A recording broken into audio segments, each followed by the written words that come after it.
মুহূৰ্তত এটা অত্যন্ত গুৰুত্বপূৰ্ণ খবৰ দিব বিচাৰিছো পুনৰ উত্তপ্ত হৈ পৰিছে শিৱসাগৰত পুনৰ অনা অসমীয়াৰ দাদাগিৰি এবাৰ খিলঞ্জীয়া যুৱকক প্ৰহাৰ কৰা হ'ল শিৱসাগৰত মাত্ৰ কিছুদিন পূৰ্বে এনে ধৰণৰ ঘটনা কেন্দ্ৰ কৰি সমগ্ৰ শিৱসাগৰত ব্যাপক প্ৰতিবাদৰ সৃষ্টি হৈছিল কিন্তু পুনৰ শিৱসাগৰৰ আন এক ঘটনা সংঘটিত হৈছে এজন খিলঞ্জীয়া ৰিক্সা চালকক প্ৰহাৰ কৰিলে অনা অসমীয়াই আৰু তাৰ পাছতে নিশাৰ ভাগত উত্তপ্ত পৰিস্থিতিৰ সৃষ্টি হয় শিৱসাগৰত এই ব্যৱসায়িক প্ৰতিষ্ঠান বন্ধ কৰি দিয়া হ'ল শিৱসাগৰত অনিৰ্দিষ্ট কাললৈ ব্যৱসায়িক প্ৰতিষ্ঠান বন্ধৰ সিদ্ধান্ত গ্ৰহণ কৰিলে ৩০টাকৈ জাতি জনগোষ্ঠীয় দল সংগঠনে পুনৰ অনা অসমীয়াৰ দাদাগিৰি কেন্দ্ৰ কৰি উত্তপ্ত হৈ পৰিছে শিৱসাগৰ বিগ আপডেট এনি টক্সৰ দৰ্শকৰ বাবে জনাইছো গুৰুত্বপূৰ্ণ খবৰ শিৱসাগৰত খিলঞ্জীয়াৰ ওপৰত আকৌ অনা অসমীয়াৰ ভয়ংকৰ আক্ৰমণ ঘটনাৰ পাছতে শিৱসাগৰত উত্তপ্ত পৰিস্থিতি কাৰ সাহসত আকৌ বহিৰাগত আক্ৰমণ কৰিলে অসমীয়া যুৱকক এই প্ৰশ্ন দল সংগঠনৰ অসমীয়াৰ ওপৰত আক্ৰমণ কৰা বহিৰাগত ব্যৱসায় কৰিব নোৱাৰিব অসমত সেই হুংকাৰ দল সংগঠনৰ অসমৰ ৰিক্সা চালকক প্ৰহাৰ কৰা ব্যৱসায়ীৰ দোকান বন্ধ কৰি দিলে দল সংগঠনে মাৰুৱাৰী পত্ৰীত নাছিৰুদ্দিন বৰা নামৰ এজন যুৱকক আক্ৰমণ কৰিছিল আৰু ইয়াকে কেন্দ্ৰ কৰি ব্যাপক প্ৰতিবাদ সৃষ্টি কৰিছে শিৱসাগৰত বাবুলাল লাঠি নামৰ এজন বহিৰাগত আক্ৰমণ কৰে যুৱকজনক আমি নিশ্চাংক এই মুহূৰ্তত দেখুৱাব বিচাৰিছো শিৱসাগৰত জনতা ক্ষোভিত হৈ পৰিছে খিলঞ্জীয়াৰ ওপৰত আক্ৰমণক কেন্দ্ৰ কৰি শিৱসাগৰ উত্তপ্ত পৰিস্থিতি এমবিএছ চৰকাৰে এই মুহূৰ্তত দৃশ্যাংশ আগবঢ়াইছে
Incoming voice call from Horito DA.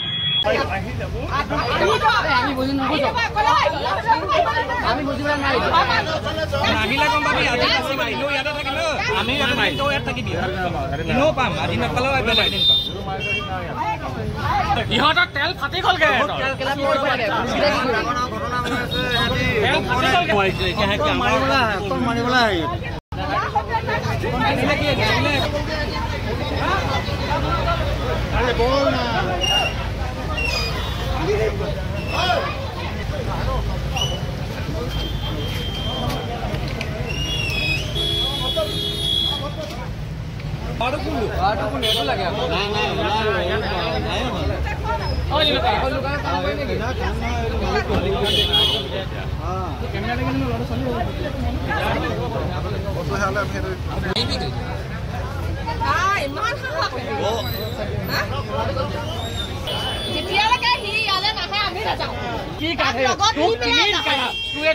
কিনি ল'ব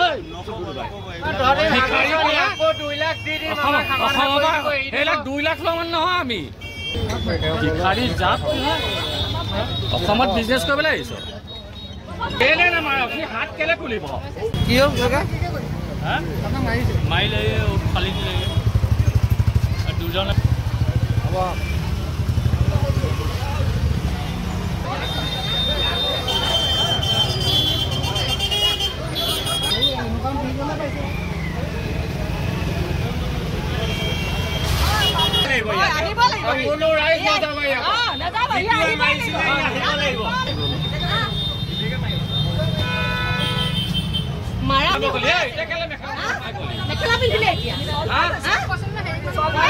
অসমীয়া হাত তুলি তুলি বুঢ়া মানুহটোকো কাণত ধৰি আঁঠু কৰাইছিলে মনত নাই সেই মানুহটোক আঁঠু কৰাৰ কাৰণে বেয়া লাগিছিলে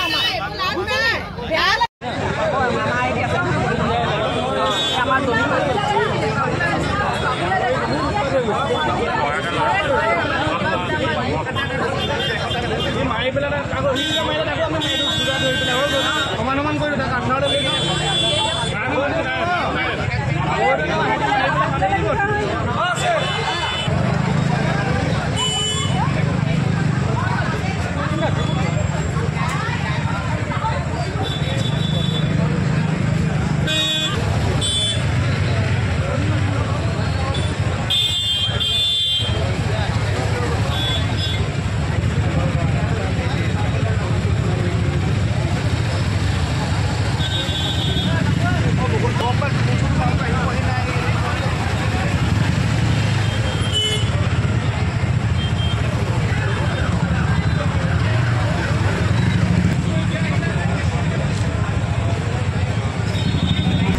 কি অসমৰ মাটি পানী বায়ু সেৱন কৰি আৰু অসমৰ যুৱক যুৱতীক আক্ৰমণ কৰিব এনে ঘটনা আমি কেতিয়াও সহজভাৱে চাই থাকিব নোৱাৰো আৰু আপোনালোকৰ সংবাদ মাধ্যমৰ জৰিয়তে এটা কথা আমি স্পষ্ট কৰি দিছো যিখন দোকানৰ মালিকে আমাৰ খিলঞ্জীয়া যুৱকজনৰ ওপৰত আক্ৰমণ কৰিলে সেই দোকান দুখন আমি অনিৰ্দিষ্টকালে বন্ধ ঘোষণা কৰিছো অনিৰ্দিষ্টকালে দোকান বন্ধ হৈ থাকিব লাগিব ইয়াত ব্যৱসায় বাণিজ্য কৰিছে আমাৰ ইয়াত অসমৰ থলুৱা যুৱক যুৱতীক আক্ৰমণ কৰিব আৰু ইয়াত আমাক কাবাক ব্যৱসায় কৰিবলৈ দিম এইটো সম্ভৱ হ'ব নোৱাৰে দোকান বন্ধ কৰি দিয়া হৈছে কি আমাৰ এজন থলুৱা যুৱকক বেটেৰী ৰিক্সা চলাই থলুৱা যুৱকক এজন অনা অসমীয়া ব্যক্তিয়ে শাৰীৰিকভাৱে আক্ৰমণ কৰিছে ঘুচিয়াই মোক ফালি দিছে এতিয়া কথাটো হৈছে কি ইমান সাহস হৈ গ'ল নে শিৱসাগৰৰ এহেন এখন জেগাত খিলঞ্জীয়া বসতি প্ৰধান এখন জেগাত ইয়াত অনা অসমীয়াই আমাৰ থলুৱা যুৱকৰ ওপৰত মাৰপিট কৰিব পৰা হ'ল আপোনালোকে আজিকালি দুদিনমানৰ আগতে 13 আগষ্ট তাৰিখে আমাৰ এগৰাকী থলুৱা খিলঞ্জীয়া যুৱতীক তেওঁলোকে ৰাষ্ট্ৰীয় সোণৰ পদকপ্ৰাপ্ত এগৰাকী খেলুৱা যুৱতীক অনা অসমীয়াই শাৰীৰিকভাৱে আক্ৰমণ কৰিছিলে তাৰপিছত বৃহৎ প্ৰতিবাদ হৈছিলে 30টা জাতীয় জনগোষ্ঠীয় দল সংগঠন ওলাই আহিছিলে আৰু ইতিমধ্যে শিৱসাগৰ জিলাৰ ব্যৱসায়িক প্ৰতিষ্ঠান মাৰি সমাজে গোটেই বিষয়টো সন্দৰ্ভত দুখ প্ৰকাশ কৰি সমিল মিলাই থকাৰ এটা বাৰ্তা প্ৰেৰণ কৰিছিলে কিন্তু আমি দেখিছো ইয়াৰ মাজতে এছাম কিন্তু অনা অসমীয়া ধুৰন্ধৰ ব্যক্তি আছে যিসকল ব্যক্তিয়ে বাৰে বাৰে আমাৰ সমাজখন বাতাবৰণটো তেওঁলোকে বিনষ্ট কৰিবৰ কাৰণে চেষ্টা কৰে আৰু এইসকল ব্যক্তিয়ে পুনৰবাৰ আমাৰ থলুৱা যুৱকৰ ওপৰত যিটো আক্ৰমণ কৰিছে আমি এই কাণ্ডক কোনো কাৰণতে সাধাৰণভাৱে নলওঁ আৰু সেইটো কাৰণে আমি দোকান বন্ধ কৰি দিছো যেতিয়ালৈকে আমাৰ থলুৱা খিলঞ্জীয়া যুৱকজনে ন্যায় নাপায় সেইদিন পৰ্যন্ত ইয়াত দোকান কিন্তু কোনেও খুলিব নোৱাৰিব অনা অসমীয়া কিন্তু তালি টুপলি বান্ধি দৰকাৰ হ'লে যাবগৈ লাগে জাতি বৰ্ণ ধৰ্ম ভাষা নিৰ্বিশেষে আমি সকলো লোকে সমিল মিলি আমি বসবাস কৰাটো বিচাৰো যোৱা 13 আগষ্ট তাৰিখে আপোনালোকে গম পায় 13 আগষ্ট তাৰিখে আমাৰ এজনী খিলঞ্জীয়া যুৱতীক অনাঅসমীয়াই ৰাজপথত গুৰুলাগুৰুকৈ প্ৰহাৰ কৰিছে, যাৰ কাৰণে স্বতঃস্ফূৰ্তভাৱে শিৱসাগৰ জিলাৰ প্ৰতিটো জাতীয় জনগোষ্ঠীয় দলঙতে ওলাই আহিছে। আৰু এটা আমাৰ শিৱসাগৰ জিলা আয়ুক্ত, শিৱসাগৰ জিলা আৰক্ষী অধীক্ষক আৰু অভিভাৱক মন্ত্ৰী ৰণোজ পেগু ডাঙৰীয়াৰ উপস্থিতিত এটা সিদ্ধান্ত গ্ৰহণ কৰা হৈছিলে। মাৰোৱাৰী সমাজ আমাৰ ওচৰলৈ আহিছিলে যে আমি সমিল মিলিয়ে সকলোকে মিলাপ্ৰীতিৰে বসবাস কৰিম। কিন্তু আজি 2 দিন অতিক্ৰম কৰাৰ পিছত আজিৰ পুনৰ শিৱসাগৰৰ নগৰত মাজমজিয়াত আমাৰ এজন খিলঞ্জীয়া যুৱকক মাৰোৱাৰীয়ে মুখত ঘোচা মাৰি মুখ ফালি দিছে। এটা কথাটো হৈছে তহঁতৰ মাৰ খাবলৈ কি আমি ইয়াত চাই আছো নি? তহঁতে বাৰে বাৰে আমাৰ অসমৰ যুৱক যুৱতীক আক্ৰমণ কৰিবি আমি মনে মনে বহি থাকিম নি? এটা সমাধান হৈ যোৱাৰ পিছত, আলোচনা হৈ যোৱাৰ পিছত, সম্পূৰ্ণকে সকলোৱে মিলাপ্ৰীতিৰে বসবাস কৰিম বুলি কোৱাৰ পিছত কেনেকৈ কাৰ সাহসত, কাৰ শক্তিৰ বলিয়ান হৈ বাৰে বাৰে আমাৰ অসমৰ যুৱক যুৱতীসকলক এই ধৰণে মাৰপিট কৰিবলৈ সাহস কৰিছে। গতিকে আজি আমি এটা কথা স্পষ্ট কৰি দিব বিচাৰিছো, এই ঘটনাৰ সন্দৰ্ভত আমি 30টা জাতীয় জনগোষ্ঠীয় দল সংগঠনে আলোচনা কৰি আমাৰ যিটো এটা প্ৰস্তাৱ আছিলে যে আমাৰ অসমৰ যুৱক যুৱতীৰ ওপৰত যোনে শাৰীৰিকভাৱে আক্ৰমণ কৰিব তেওঁ ব্যৱসায় বাণিজ্য সম্পূৰ্ণভাৱে বন্ধ কৰি দিয়া হ'ব, এই সিদ্ধান্ত ল'বলৈ আমি ইতিমধ্যে গৈ আছো। আমি 30টা জাতীয় জনগোষ্ঠীয় দল সংগঠনে এই বিষয়ে আমি আলোচনা কৰিম এতিয়া। চাওক, ইতিমধ্যে এটা বহুত ডাঙৰ সংগ্ৰাম হৈ গৈছে এনেকুৱা ধৰণৰ চিটুৱেশ্যনবিলাকত। বহিৰাগত অনাঅসমীয়াই অসমীয়া যুৱকৰ ওপৰত বা অসমীয়া যুৱতীৰ ওপৰত হাত তোলা ঘটনাটোৰ বিৰুদ্ধে শিৱসাগৰ জিলাত 30টা জাতীয় জনগোষ্ঠীয় সংগঠনে এখন ডাঙৰ সংগ্ৰামৰ সূচনা কৰিছিলে আৰু যাৰ এটা শান্তিপূৰ্ণ সমাধান হৈছিল। কিন্তু আমি দেখা পাইছোঁ এই শান্তিপূৰ্ণ সমাধান হোৱাৰ পাছতো যেন এচাম মানুহৰ আচলতে গাত চেতনা অহা নাই। আজি এজন বেটেৰী ৰিক্সা চালক, খিলঞ্জীয়া বেটেৰী ৰিক্সা চালকক এজন আচলতে মাৰোৱাৰী সম্প্ৰদায়ৰ বহিৰাগত এজন বনিয়াই অনাহকতে তথা মাৰপিট কৰা হ'ল। আৰু এই কথাটো আমি অনুসূচিত জাতি ছাত্ৰ সন্থা আৰু 30 জাতীয় জনগোষ্ঠীয় সংগঠনে কেতিয়াও একচেপ্ট কৰিব নোৱাৰোঁ, গ্ৰহণ কৰিব নোৱাৰোঁ। আৰু ইয়াৰ বিৰুদ্ধে কিন্তু আমাৰ সংগ্ৰাম হ'ব, প্ৰতিবাদ হ'ব। এই কথাটো স্পষ্ট, যি পৰ্যায়লৈকে তেওঁলোকৰ আচলতে উচিত শাস্তি নহয়, যি পৰ্যায়লৈকে প্ৰশাসনে তেওঁলোকৰ ওপৰত উচিত ব্যৱস্থা গ্ৰহণ নকৰে, সেই পৰ্যায়লৈকে তেওঁলোকৰ 2খন দোকান ইয়াত আছে, 2খন দোকান আমি একেবাৰে স্থায়ীভাৱে বন্ধ ৰাখিম। আৰু লগতে স্পষ্ট কৰি দিব খুজিছোঁ যে তেওঁলোকৰ এই দাদাগিৰি, তেওঁলোকৰ এই গুণ্ডাগিৰি, তেওঁলোকৰ এনেকুৱা ধৰণৰ আচলতে যিবিলাক অসমত আগ্ৰাসন কৰাৰ, অসমীয়াৰ ওপৰত অত্যাচাৰ চলোৱা যি মনোবৃত্তি, এইবিলাক পৰিত্যাগ কৰক, অন্যথা কিন্তু অসম জ্বলাবলৈ বাৰে বাৰে চেষ্টা নকৰিব, শিৱসাগৰ জ্বলাবলৈ বাৰে বাৰে চেষ্টা নকৰিব আৰু আমাৰ ধৈৰ্যৰ পৰীক্ষা ল'বলৈ কিন্তু বাৰে বাৰে চেষ্টা নকৰিব। এই কথাটো কিন্তু আমি তেখেতলোকক সকীয়াই দিছোঁ। তাকে অসমৰ মাটি পানী বায়ু সেৱন কৰি আৰু অসমৰ যুৱক যুৱতীৰ ওপৰত আক্ৰমণ কৰিব, এনে ঘটনা আমি কেতিয়াও সহজভাৱে চাই থাকিব নোৱাৰোঁ। আৰু আপোনালোকৰ সংবাদ মাধ্যমৰ জৰিয়তে এটা কথা আমি স্পষ্ট কৰি দিছোঁ, যিখন দোকানৰ মালিকে আমাৰ খিলঞ্জীয়া যুৱকজনৰ ওপৰত আক্ৰমণ কৰিলে, সেই দোকান দুখন আমি অনিৰ্দিষ্টকালে বন্ধ ঘোষণা কৰিছোঁ। অনিৰ্দিষ্টকালে দোকান বন্ধ হৈ থাকিব লাগিব। ইয়াত ব্যৱসায় বাণিজ্য কৰিছে, আমাৰ ইয়াত অসমৰ থলুৱা যুৱক যুৱতীক আক্ৰমণ কৰিব আৰু ইয়াত আমাক কাৰোবাক ব্যৱসায় কৰিবলৈ দিম, সেইটো সম্ভৱ হ'ব নোৱাৰে। দোকান বন্ধ কৰি দিয়া হৈছে কি আমাৰ এজন থলুৱা যুৱকক, বেটেৰী ৰিক্সা চলাই থলুৱা যুৱকক এজন অনাঅসমীয়া ব্যক্তিয়ে শাৰীৰিকভাৱে আক্ৰমণ কৰিছে, ঘুচিয়াই মুখ ফালি দিছে। এতিয়া কথাটো হৈছে কি, ইমান সাহস হৈ গ'ল নে? শিৱসাগৰৰ এহেন এখন জেগাত, খিলঞ্জীয়া বসতি প্ৰধান এখন জেগাত ইয়াত অনাঅসমীয়াই আমাৰ থলুৱা যুৱকৰ ওপৰত মাৰপিট কৰিব পৰা হ'ল। আপোনালোকে আজিকে 2 দিনমানৰ আগতে 13 আগষ্ট তাৰিখে আমাৰ এগৰাকী থলুৱা খিলঞ্জীয়া যুৱতীক তেওঁলোকে ৰাষ্ট্ৰীয় সোণৰ পদকপ্ৰাপ্ত এগৰাকী খেলুৱা যুৱতীক অনাঅসমীয়াই শাৰীৰিকভাৱে আক্ৰমণ কৰিছিলে। তাৰপিছত বৃহৎ প্ৰতিবাদ হৈছিলে, 30টা জাতীয় জনগোষ্ঠীয় দল সংগঠন ওলাই আহিছিলে। আৰু ইতিমধ্যে শিৱসাগৰ জিলাৰ ব্যৱসায়িক প্ৰতিষ্ঠান মাৰোৱাৰী সমাজে গোটেই বিষয়টো সন্দৰ্ভত দুখ প্ৰকাশ কৰি সমিল মিলাই থকাৰ এটা বাৰ্তা প্ৰেৰণ কৰিছিলে। কিন্তু আমি দেখিছোঁ ইয়াৰ মাজতে এচাম কিন্তু অনাঅসমীয়া ধুৰন্ধৰ ব্যক্তি আছে, যিসকল ব্যক্তিয়ে বাৰে বাৰে আমাৰ সমাজখন বাতাবৰণটো তেওঁলোকে বিনষ্ট কৰিবৰ কাৰণে চেষ্টা কৰে। আৰু এইসকল ব্যক্তিয়ে পুনৰবাৰ আমাৰ থলুৱা যুৱকৰ ওপৰত যিধৰণে আক্ৰমণ কৰিছে, আমি সেই কাণ্ডক কোনো কাৰণতে সাধাৰণভাৱে নলওঁ আৰু সেইটো কাৰণে আমি দোকান বন্ধ কৰি দিছোঁ। যেতিয়ালৈকে আমাৰ থলুৱা খিলঞ্জীয়া যুৱকজনে ন্যায় নাপায়, সেইদিন পৰ্যন্ত ইয়াত দোকান কিন্তু কোনেও খুলিব নোৱাৰিব। অনাঅসমীয়া কিন্তু টালি টুপলি বান্ধি দৰকাৰ হ'লে যাবগৈ লাগে। জাতি, বৰ্ণ, ধৰ্ম, ভাষা নিৰ্বিশেষে আমি সকলো লোকে সমিল মিলি আমি বসবাস কৰাটো বিচাৰোঁ। যোৱা 13 আগষ্ট তাৰিখে আপোনালোকে গম পায়, 13 আগষ্ট তাৰিখে আমাৰ এজনী খিলঞ্জীয়া যুৱতীক অনাঅসমীয়াই ৰাজপথত গুৰুলাগুৰুকৈ প্ৰহাৰ কৰিছে, যাৰ কাৰণে স্বতঃস্ফূৰ্তভাৱে শিৱসাগৰ জিলাৰ প্ৰতিটো জাতীয় জনগোষ্ঠীয় দল সংগঠনে ওলাই আহিছে। আৰু এটা আমাৰ শিৱসাগৰ জিলা আয়ুক্ত, শিৱসাগৰ জিলা আৰক্ষী অধীক্ষক আৰু অভিভাৱক মন্ত্ৰী ৰণোজ পেগু ডাঙৰীয়াৰ উপস্থিতিত